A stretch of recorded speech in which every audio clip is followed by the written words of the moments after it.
सदन में भाग लेने वाले भाइयों के बहनों और या ये कहूँ प्रेक्षा प्राणी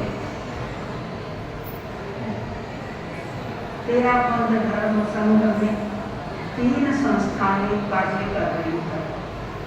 जैन विश्व भारती जैन दर्शन की दृष्टि से, जैन आगमों की दृष्टि से, जैन विद्या साहित्य की दृष्टि से कार्य कर रही है और अमृत विश्व भारती अमृत के प्रचार प्रसार की दृष्टि से कार्य कर रही है। और प्रेक्षण विश्व भारती, जैसा कि इस नाम से ये पता चलता है कि ये प्रेक्षाध्यान की बहुत बड़ी संस्था, क्योंकि विश्व भारती सब इसके साथ में जुड़ा हुआ है। तो अध्यक्ष महोदय बैठे हैं, गुरुदेव ने भी आज फरमाया था कि 15 दिन के बाद में वापस इसके बारे में चर्चा करनी चाहिए। होना तो ये चाहिए कि प्रेक्षा विश्व भारती एक सघन केंद्र होना चाहिए प्रेक्षाध्यान के लिए। और सघन केंद्र कैसे हो, इस पर आपको ध्यान देना होगा कि कैसे हमारी जो नव युवक नव युवतियाँ इसके साथ में जुड़े। और प्रारंभ में आप प्रयत्न ये करें कि कम से कम अहमदाबाद के जो भाई और बहनें हैं वो इसके साथ में जुड़े, अपने समाज के लोग जुड़े और उसके बाद में अन्य समाज के पास साथ में भी अप्रोच करें, अन्य वर्गों के पास में भी अप्रोच कर सकते हैं, शिविर लगा सकते हैं। और प्रेक्षाध्यान तो एक ऐसा अवदान है गुरुदेव श्री तुलसी का कि जिसके साथ में कोई भी व्यक्ति जुड़ सकता है, जिसके साथ प्रधानमंत्री भी जुड़ सकता है, राष्ट्रपति भी जुड़ सकता है और जुड़े भी हैं। इंदिरा, आपको ध्यान होगा इंदिरा गांधी की जो बायोग्राफी आई है उसमें लिखा है ध्यान के संदर्भ में कि एक बार इंदिरा जी आचार्य श्री तुलसी के पास में आए थे नैरोबी में, और उस समय में वो बहुत तनावग्रस्त थे। तो आचार्य ने आचार्य को कहा कि इनको ध्यान कराओ, प्रेक्षाध्यान। उन्होंने प्रेक्षाध्यान का प्रयोग किया था। कई अटल बिहारी वाजपेयी के पास में, जैन साहब को तो याद होगा, धर्मानंद जी जाते थे उनको ध्यान कराने के, और वो लोग एक अनुभव करते थे। अभी मैंने एक विज्ञप्ति में अनुभव पढ़ा था, मुझे नाम तो अभी सुन रहा है, तो उस व्यक्ति ने तो मतलब ये आशीष से प्रार्थना की थी कि मैंने जब से प्रेक्षाध्यान सीखा तब से मुझे ऐसा लगता है कि मैं बहुत व्यस्त हो गया। अब व्यस्त कैसे हो गया? मुझे लोगों से बात करने के लिए समय नहीं मिलता। और मैं कभी कभी लोगों को देखता हूँ एयरपोर्ट पर सब बैठे बातें कर रहे हैं, और मुझे ऐसा लगता है अब मुझे बातें करने की जरूरत नहीं, मुझे तो अपने आप से बात करनी है। मेरा अपने आप वाक संयम हो गया, लेकिन उसे कितनी गहरी अनुभूति वो कर रहा है प्रेक्षाध्यान के बाद। तो प्रेक्षा विश्व भारती में वास्तव में प्रेक्षाध्यान का सघन क्रम चलना चाहिए। और ये आपका स्थान भी बहुत अच्छा है।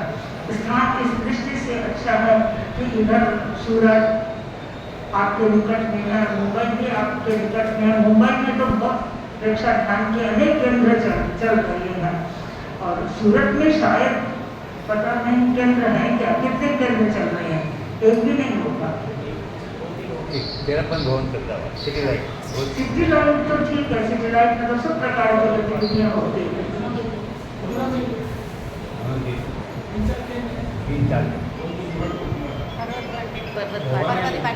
इनको मतलब पॉपुलर बनाने की जरूरत है। अभी जब गुरुदेव धर्मपुरी पता लगे राकेश के वहाँ पर, तो कितने लोग वहाँ पर आते थे, अपने लोग आते थे वहाँ पर। तो हमने पूछा आप कैसे आए? तो हमारा यहाँ बहुत स्थान बहुत अच्छा है, साधना बहुत अच्छी होती है, हमें बहुत अच्छा लगता है। पर मुझे अच्छा, उनका उत्तर मुझे प्रिय नहीं लगा कि देखो अपने घर में अपने पास में एक इतनी अच्छी साधना पद्धति है, और फिर भी लोग धर्मपुर जा रहे हैं, अथवा इगतपुरी जा रहे हैं, कहाँ कहाँ जा रहे हैं। क्यों जा रहे हैं? अपने बहुत सारे लोग हैं जो आज भी आप ध्यान देंगे तो विपश्यना के साथ में जुड़े कई लोग हैं जो विपश्यना करते हैं। अच्छे अच्छे परिवार में लोग कहते हैं बड़ा विपश्यना करते हैं तो हम जाते हैं। तो ये स्थिति नहीं बननी चाहिए। हमारा प्रेक्षक ध्यान को हमें इतना आगे बढ़ाना है। जैसा कि जो रिपोर्ट बताई उसमें ऐसा लगा कि प्रेक्षक ध्यान धीरे धीरे गति कर रहा है और बहुत अपने पाँव भी फैला रहा है और फैलाने की जरूरत है। और ये समय की मांग है। प्रेक्षक ध्यान के द्वारा व्यक्ति खाली मतलब उसे शांति ही नहीं मिलती है, उसका आंतरिक रूपांतरण होता है। यह सबसे महत्वपूर्ण बात है प्रेक्षक ध्यान में। और प्रेक्षक ध्यान मुझे ऐसा लगता है कि एक जीवन की कला है। जो प्रेक्षक ध्यान में चला जाता है वो जीवन जीने की कला सीख लेता है। उसे फिर जीवन के सूत्र अन्यत्र सीखने की जरूरत भी नहीं होती है। तो प्रेक्षक ध्यान और अधिक वाइड कैसे बन सके चिंतन कर रहे हैं। लेकिन मैं तो ये कल्पना करती हूँ कि जितने वर्ग हैं अलग अलग, कभी डॉक्टर्स के बीच में प्रेक्षक ध्यान का शिविर लगाया जाए, कभी सीए वालों के बीच में लगाया जाए, कभी जज हैं उनको बीच में लगाया जाए, और कभी आईएएस ऑफिसर बैठे हैं यहाँ पर, आईएएस ऑफिसर वालों के बीच में भी प्रेक्षक ध्यान का शिविर लगाया जाए। और कभी एज बाउंड करके भी शिविर लगाया जा सकता है। एज बाउंड का मतलब कि 15 से 20 साल के बच्चों का शिविर है। तो मुझे याद है मैं समय के लिए इटली गई थी। इटली में हम लोग मिलान में थे। तो हम जिस स्थान पर रह रहे थे वहाँ पास में भी एक बहुत बड़ा बहुत अच्छा स्थान था। तो उसमें कितने बच्चे आए हुए थे। तो मेरे मन में जिज्ञासा हुई इतने बच्चे इकट्ठे क्यों हुए यहाँ पर। तो उन लोगों ने बताया कि ये बच्चे है ना मतलब एक तरह से साधना कर रहे हैं। मैंने कहा क्यों, किस चीज़ की साधना कर रहे हैं। तो इन बच्चों को हम ट्रेनिंग दे रहे हैं कि ये डिटेस्ट बने, अपने माँ बाप से डिटेस्ट बने। तो क्या ये माँ बाप से बिना फोन किए रह सकते हैं? उनके बिना कितने दिन तक ये रह सकते हैं? तो हम इनके 10-10 दिन के ऐसे कैंप लगाते हैं, उनके भीतर फीलिंग पैदा करते हैं। क्योंकि वहाँ तो बच्चा 16-18 साल तक अपने माँ बाप के पास में रहता है, फिर तो उसे छोड़ना। तो वो ट्रेनिंग दी जाती है उन लोगों को वैसे, क्योंकि अब तुम्हारा समय हो गया, तुम्हें अकेले ही है।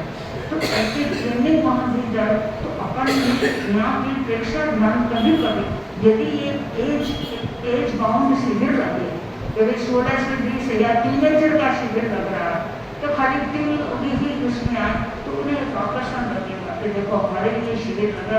अब उसमें हम थोड़ा तो अपने दिनचर्या में डिफरेंट ला सकते हैं कि ये लोग आए हैं तो इन्हें हमें क्या खाना परोसना है।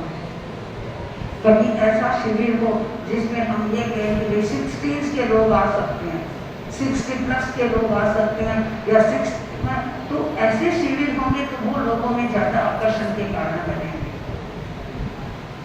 कभी खाली महिलाओं का शिविर लगाया जाए, इतने वर्ष के इतने वर्ष की कन्याओं का शिविर लगाया जाए तो ये इन सब से एक क्रिएटिविटी आएगी, एक जागरूकता बढ़ेगी और एक आकर्षण भी बढ़ेगा ध्यान की दिशा।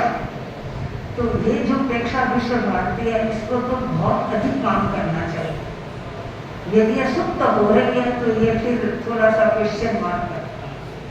इसे सुप्त नहीं होना, इसे जागृत बनाना है और ऐसा बनाना है कि लोग धर्मपुरी नहीं जाए, लोग इसी धर्मपुरी में प्रेक्षा विश्व भारती में ध्यान साधना करने के लिए आए। मैंने धर्मपुरी वाले जो है उनको भी फोन किया था। मैंने कहा गुरु जी आपका आश्रम को देख के गए, आप हमारा आश्रम देखने और गुरु जी के दर्शन क्योंकि अमेरिका गए हुए हैं। वो तो आ जाएंगे क्योंकि आप दूरी का भी हो जाएगी उनके लिए। वो आए भी नहीं आए इसे कोई बहुत वो आए नहीं आए उसको ये करना है कि देखो हमारे आश्रम में ये सब चीज़ें तो लोगों को ये तेरा मन वाले जो वहाँ जा रहे हैं उनको ये महसूस होना चाहिए कि हमारे पास सब कुछ है ये प्रेक्षा मेन बात वो बात नहीं वो आए कोई फर्क नहीं। अब उन्होंने आशीष को अर्ज की, आशीष से आप धर्मपुरी बता बहुत मतलब बहुत अर्ज की थी तो आशीष चक्कर लेकर के धर्मपुरी बता और उनका उद्देश्य तो शायद ये भी हो सकता है कि अच्छी सी पधारेंगे तो तेरापन के लोग आएंगे देखेंगे और इसके साथ में जुड़ेंगे, ऑलरेडी जुड़े हुए ही हैं। और बहुत सारे तेरापन के लोग जाते रहते हैं वहाँ पर। तो आप भी कोई ऐसा प्रकल्प शुरू करो कभी कोई वृद्धों के लिए कि भाई हम 70 से लेकर के 80 तक के लोग हैं वो यहाँ पर शिविर के लिए आ सकते हैं। तो थोड़ा इसमें आकर्षण पैदा करना तो आवश्यक है। और इसके अतिरिक्त एकेडमिक फील्ड में भी ये आगे कैसे बढ़े, मतलब कैसे उन लोगों तक भी ये पहुँचे, ये भी अपेक्षा है। और ये तो जैन साहब ज़्यादा बताएंगे इसके बारे में क्योंकि ये एकेडमिक फील्ड के व्यक्ति हैं। तो इस फील्ड में हम प्रेक्षक ध्यान को कैसे ले जा सकते हैं, कैसे थोड़ी थोड़ी वर्कशॉप लगाई जाए प्रेक्षक ध्यान के उन लोगों के बीच में, तो उनको पता चले कि प्रेक्षक ध्यान कोई चीज है।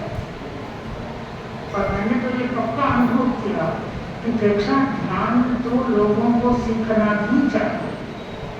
हम लोग फ्रैंकफर्ट में थे जर्मनी में, 3 दिन का हमने कैंप लगा, वर्कशॉप लगाया था, रात को 7 बजे से 10 बजे तक का। और उसमें हम पूरा प्रेक्षक ध्यान का प्रयोग करवाते थे, कारुतर का प्रयोग करवाते थे।